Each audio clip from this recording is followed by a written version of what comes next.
ગુજરાતીઓને રાજસ્થાનમાં અકસ્માત નડ્યો। અકસ્માતમાં ભુજના ડોક્ટર પરિવાર સહિત 5 સભ્યોના મોત થઈ ગયા। મૃતકમાં 18 મહિનાની બાળકીનો સમાવેશ થાય છે। ભુજના રહેવાસી ડોક્ટર પ્રતીક અને હેતલ અને બાળકીનું મોત થઈ ગયું।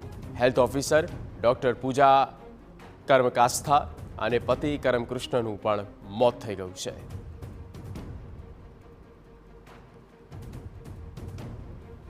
અકસ્માતોની ઘટના દિન પ્રતિદિન વધી રહી છે ત્યારે વધુ એક આ અકસ્માતનો બનાવ જમ્મુ એન્ડ કાશ્મીરથી પરત આવતા હતા મૂળ કચ્છનો પરિવાર રાજસ્થાનમાં થયો એક્સિડન્ટ જેમાં આ ત્રણેયના દંપતી અને તેની બાળકીનું પણ મોત થયું। કુલ 5 સભ્યો આખો પરિવાર આ દુર્ઘટનામાં ભોગ બન્યો છે।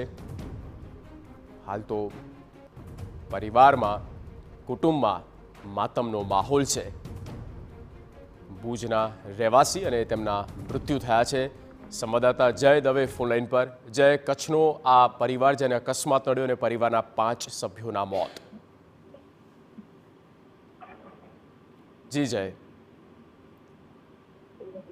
जी ચોક્કસથી હાલ જે પ્રાથમિક મુજબ ગમકવાર અકસ્માતમાં 5 લોકોના મોત થયા છે અને આ પરિવાર કચ્છનો હોય તેવું પ્રાથમિક રીતે સામે આવી રહ્યું છે। ડોક્ટર દંપતી છે અને પરિવાર સાથે તેઓ જમ્મુ કાશ્મીર વિસ્તારમાં ફરવા ગયા હતા। આજે સવારે બીકાનેર ભારતમાલા રોડ ઉપર આજે અકસ્માત છે તે થયો છે અને તેમાં કાર અને ટ્રકની જે ટક્કરમાં છે તેમાં કારમાં સવાર 5 લોકોના મૃત્યુ થઈ ગયા છે, જેમાંથી 3 લોકો કચ્છના હોય અથવા એવી શક્યતાઓ પૂરેપૂરી છે અને સાથે જે 2 અન્ય લોકો છે તે પણ તેમના સાથી આરોગ્ય વિભાગમાં ફરજ બજાવતા હોય તેવું પ્રાથમિક રીતે સામે આવ્યું છે। તેની કારણે ચોક્કસથી કચ્છમાં ક્યાંક ને ક્યાંક ગમગીની સર્જાઈ છે। બિલકુલ જય, આભાર આ તમામ માહિતી આપવા માટે। કુટુંબમાં પણ ગમગીની છવાઈ ચૂકી છે।